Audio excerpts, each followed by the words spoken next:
Normal delay है, but अगर ऐसे इंस्टेंट पावर एकदम से कट होती है और आती है तो आपको एक लंबा डिले देखने को मिलेगा। तो ये बहुत ही अच्छा फीचर है और कुछ टेक्नीशियन आजकल ये भी कहते हैं। दोस्तों आज की वीडियो बहुत ही खास होने वाली है। इसमें हम देखेंगे कि कौन सा स्टेबलाइज़र हमें लगाना चाहिए 1.5 टन के इन्वर्टर एसी के अंदर। अब देखिए ये वी गार्ड का VIG 400 मॉडल है और इसमें बहुत सारी खासियत है, और क्या क्या खासियत है इस वीडियो को कृपया अंत तक देखें और आपको बहुत सारी अच्छी अच्छी जानकारी मिलेगी इससे। तो चलिए शुरू करते हैं। अभी देखिए मैंने इसको ऑनलाइन मंगाया था और मैं आपको इसकी जो रिसीप्ट है वो रिसीट भी दिखा देता हूँ। ये देखिए मैंने जो मेरा एड्रेस वगैरह है वो कॉन्फिडेंशियल रखा है, वो मैंने इसलिए फ़ोल्ड कर दिया है।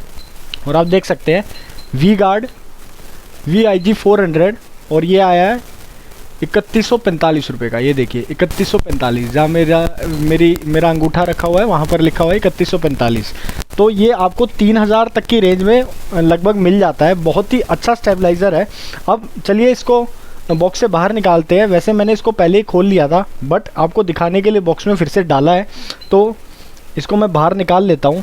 और इसमें एक बड़ा ही यूनिक फीचर है, वो भी मैं आपको बताऊँगा। ये देखिए ये हमारा स्टेबलाइज़र बाहर निकल गया है। तो आपको दिख रही है कि इसके अंदर, मैंने थोड़ा उल्टा पकड़ा है और इसके अंदर आपको ये डिजिटल डिस्प्ले मिल जाती है। आपकी जो इनपुट वोल्टेज है वो कितनी वेरी कर रही है, तो आपको वो भी अंदाज़ा हो जाएगा कि हमारे यहाँ पर कितनी वोल्टेज वेरी करती है। तो ये भी बड़ी अच्छी बात है। वैसे इसका ज़्यादा यूज़ नहीं होता, बट थोड़ा सा कॉन्शियस जो लोग रहते हैं, थोड़े टेक्निकल फील्ड से होते हैं, तो उनके लिए काफ़ी फ़ायदेमंद होती है, क्योंकि उनको पता लगता रहता है कि हमारे यहाँ वोल्टेज रेंज कितनी आती है। तो अब इसकी चलते हैं स्पेसिफिकेशंस के ऊपर। ये देखिए यहाँ पर जो आउटपुट है एसी का, ये बहुत ही अच्छे तरीके से दे रखा है और स्टेबलाइज़र में इसको खुला ही छोड़ देते हैं। और ये बाहर की तरफ ऐसे एक माउंटिंग से निकली होती है, वहाँ पर हम माउंट लगाते हैं और वो जो इसके टर्मिनल्स होते हैं वो बाहर दिखते रहते हैं ब्लैक कलर के। तो यहाँ पर वो भी नहीं है। इन जब स्क्रू को हम अनस्क्रू करेंगे तो हमें अंदर जो है एसी के आउटपुट के लिए कनेक्शन मिल जाएंगे। अब देखिए अब इसकी स्पेसिफिकेशन, अब देखिए इसकी जो कैपेसिटी है वो है 12 एम्पेयर। ये मॉडल लिखा हुआ है इसका VIG 400 12 एम्पेयर। इसकी जो वर्किंग रेंज है 170 VAC 270 VAC। मतलब अगर आपके यहाँ इतनी वोल्टेज वेरी करती है तो ये एकदम अच्छे से काम करेगा, कोई भी दिक्कत नहीं है। और ये सबसे इसका अच्छा फीचर है टाइम डिले वाला। इसके अंदर इंटेलिजेंट टाइम डिले फीचर होता है। ये मैं अभी आपको डिटेल में बाद में बताऊंगा, क्योंककि ये आपको दिखाना पड़ेगा, जब भी आपको समझ में आएगा कि ये असल में है क्या चीज़। तो इस वीडियो कृपया अंत तक देखें। और ये इसकी एक्यूरेसी दे रखी है कि ±2.5%। और ये इसका एप्लीकेशन है कि ये एक इन्वर्टर एसी को चला सकता है, लगभग 1.5 टन के इन्वर्टर एसी को। और इसके साथ साथ आपको 3 साल की वारंटी भी मिल जाती है इसके साथ। ये देखिए बॉक्स पर लिखा हुआ है 3 साल की आपको वारंटी मिल जाती है। तो मेरे को तो ये काफ़ी अच्छा प्रोडक्ट लगा। अब मैं आपको दिखाता हूँ इसका इंटेलिजेंट टाइम डिले सिस्टम, वो बड़ा ही अच्छा फीचर लगेगा आपको। अब देखिए कई बार क्या होता है, हमारे यहाँ लाइट एकदम से आती है और एकदम से जाती है। उसकी वजह से जो इन्वर्टर एसी में PCBs यूज़ होती है वो इतनी कॉस्टली होती है कि वो ख़राब हो जाती है। तो उसको बचाने के लिए, या फिर कई बार फिक्स स्पीड एसी में भी रिले ख़राब हो जाती है, तो उनको भी ये बचाता है। आप इसको किसी भी एसी के साथ यूज़ कर सकते हैं, चाहे फिक्स स्पीड हो चाहे इन्वर्टर। बट ये स्पेशली इन्वर्टर के लिए डिज़ाइन हुआ गया, इसको इन्वर्टर के लिए डिज़ाइन करा गया है। अब देखिए मैं इसके जो अर्थ वाला वायर छोड़ देता हूँ और अपने एक्सटेंशन के अंदर लगाता हूँ इसका न्यूट्रल और फेस वाला वायर।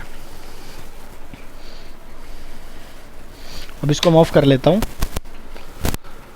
ये मैंने लगा लिया और अब इसको हम ऑन करते हैं।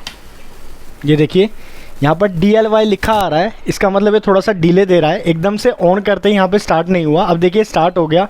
आपको रिले की एकदम एक्टिवेट होने की आवाज़ भी आ जाएगी टिक करके, आपको शायद आई भी होगी वीडियो के अंदर। अब देखिए यहाँ पर वोल्टेज कितनी कम आ रही है इस टाइम पे, 198 वोल्ट। ये दिल्ली में मैं वीडियो शूट कर रहा हूँ और देखिए कितनी वोल्टेज कम आ रही है।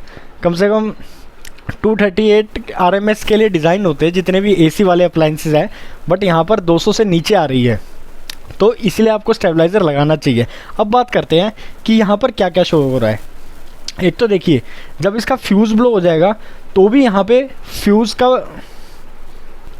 फॉल्टी होने का सिंबल आएगा और यहाँ पर FLT लिखा आएगा। और अब इसकी जो वर्किंग रेंज है 170 से 270, अगर जो हमारी इसकी इनपुट वोल्टेज रेंज जो है इस रेंज से बाहर जाती है, सपोज करते हैं 165 हो गई यहाँ पर, तो यहाँ पर लो लिखा आएगा। और अगर ये हाई हो जाती है, मतलब 270 से भी हाई हो जाती है, तो यहाँ पर HT लिखा आएगा। तो इस तरीके से आप इंडिकेशन से भी पता कर सकते हैं और कि हमारे घर पर वोल्टेज कैसी आ रही है। तो ये बड़ी ही अच्छी बात है। और जो मैंने स्टार्टिंग में आपको दिखाया DLY, वो डिले का एक इंडिकेशन था कि ये कुछ देर तक पावर सप्लाई, जो आउटपुट पावर सप्लाई है, उसको डिले करता है। अब बात करते हैं इसके इंटेलिजेंट टाइम डिले सिस्टम की। अब देखिए, जैसे ही मैं इस स्विच को ऑन ऑफ करूँगा फटाफट, मतलब इसमें एक टाइम डिले सिस्टम है। अगर 3 मिनट से कम टाइम के अंदर 2 बार बिजली आती जाती है, जैसे एकदम से इंस्टेंटली गई और इंस्टेंट आ गई, तो ये कुछ डिले प्रोवाइड करेगा और हमारी इन्वर्टर की PCB को, इन्वर्टर AC की PCB को बचा कर रखेगा और कुछ डिले के बाद ही AC आउटपुट यहाँ से देगा। तो अब देखिए, मैं इसको ऑफ करता हूँ और अब ऑन कर देता हूँ। अब देखिए, ये ऑन नहीं होगा, देखिए यहाँ पर डिले लिखा आता रहेगा। तो इसमें एक इंटेलिजेंट टाइम डिले सिस्टम है और जो इसका डिले का टाइम है ये भी डिपेंड करता है कि कितनी इंस्टेंटली पावर ऑन ऑफ हुई है, मतलब कितनी इंस्टेंटली पावर कट हुई और कितनी इंस्टेंटली आई, तो उसमें इसका डिले सिस्टम डिपेंड करता है। अगर आपका जो डिले है, डिले नहीं, अगर आपकी जो पावर कट ऑफ है, जैसे मैंने ऑफ़ करा स्विच और ऑन करा 3 मिनट के बाद, तो आपको कोई भी डिले ज़्यादा नहीं देखने को मिलेगा, हल्का सा डिले देखने को मिलेगा, वो तो एकदम नॉर्मल डिले है। बट अगर ऐसे इंस्टेंट पावर एकदम से कट होती है और आती है, तो आपको एक लंबा डिले देखने को मिलेगा। तो ये बहुत ही अच्छा फीचर है।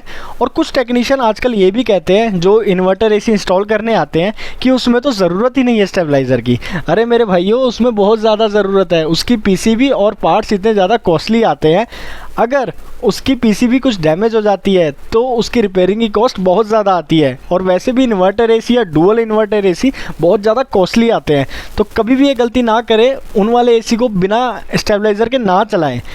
इससे आपके AC की PCB या फिर कंप्रेसर या फिर कुछ भी पार्ट डैमेज हो सकता है। तो अगर आपको ये वीडियो जानकारी वाली लगी हो, मतलब इससे आपको कुछ सीखने को मिला हो या कुछ जानकारी मिली हो, तो कृपया इस वीडियो को लाइक करें, मेरे चैनल को सब्सक्राइब करें और इसको शेयर करना ना भूलें अपने दोस्तों के साथ। अगर और भी कुछ जानकारी चाहते हैं इसके रिगार्डिंग, तो वो भी मैं आपको दे दूँगा कमेंट्स में, या फिर एक और वीडियो हम बना देंगे कि मैं इसका ऑपरेशन ही दिखा दूँगा AC में लगाकर। तो अगर आप चाहते हैं ऐसा कुछ मैं करूं, तो आप वो भी मेरे को बता सकते हैं। Thanks for watching.